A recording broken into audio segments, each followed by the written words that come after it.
There is a way to get a higher score in IELTS Academic Writing Task 1 in a matter of days, not months. And today I'll show you 7 things my course students use to write their answers more quickly, deliver what examiners want to see, and push their scores up. And let's start with something that's really important to understand about this task. I admit that task 1 is hard, but you don't have to think each time about what to do. You can use the same techniques and the same structure in every answer. And if your answer feels predictable, that's actually better. And the introduction is a perfect example of this. We write every introduction in exactly the same way.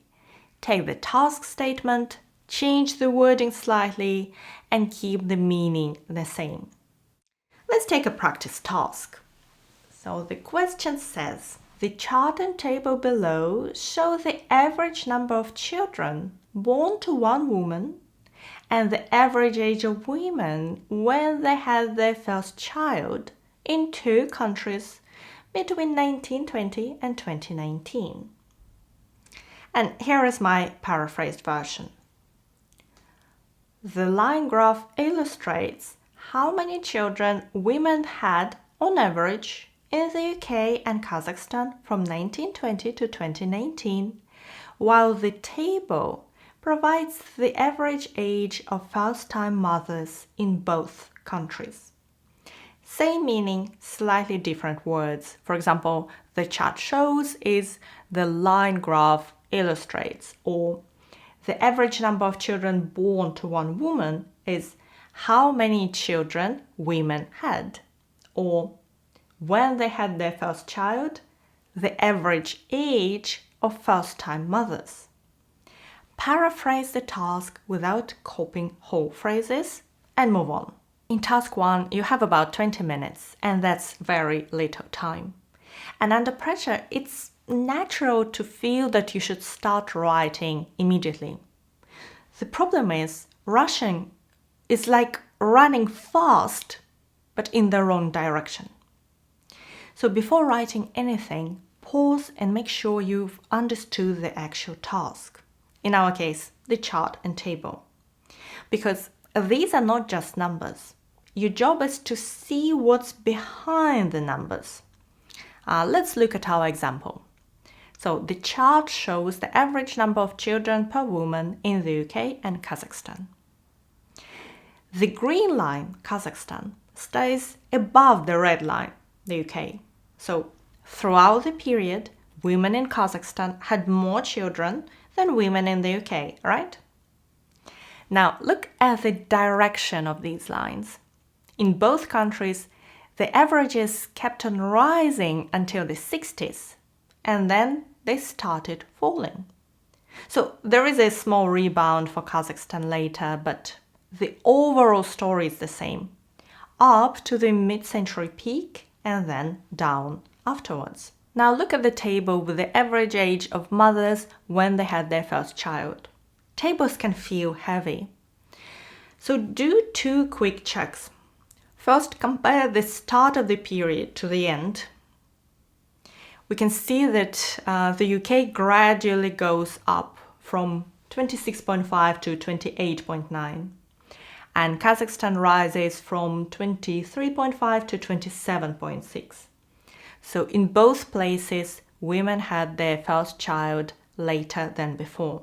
And then compare the countries. In the UK, women are older than in Kazakhstan when they have their first child. It was true in 1920, it's true now. That relationship hasn't changed.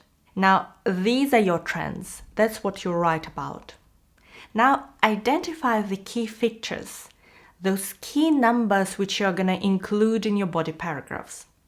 For example, the beginning and end values, that's what we usually include, or the peak around the 60s, I would definitely include that. And I wouldn't pay attention to any small deviations that don't change the big picture, like that brief rebound in Kazakhstan. We have enough data not to pay attention to that. For the table, no single value stands out dramatically, So I would just focus on the start and the end. Yeah, I know by now maybe 2, 3, 4 minutes have passed and you haven't really written anything.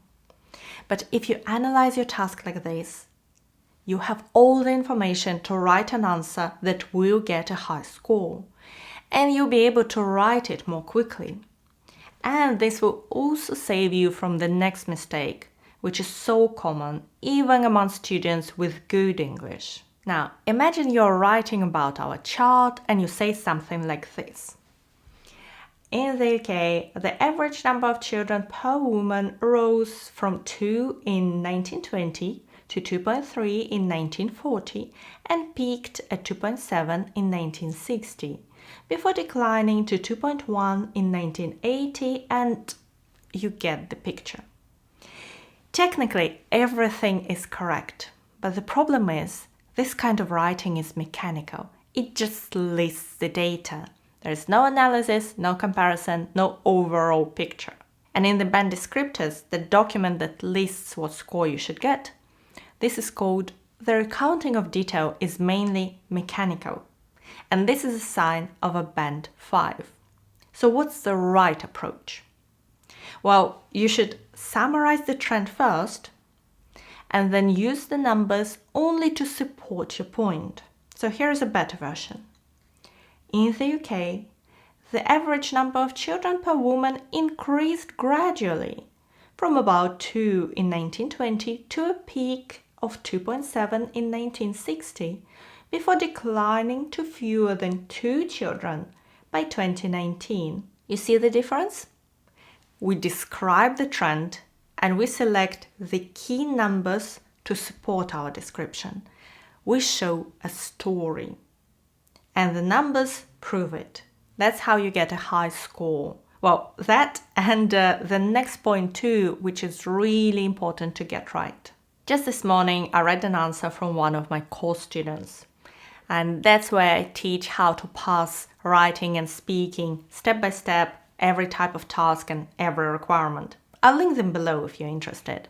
But the task was very similar to this one we're looking at today. And his English was really good. His grammar was accurate, his vocabulary was strong, but there was one mistake he definitely wasn't aware of. It was like if each part of the answer was independent.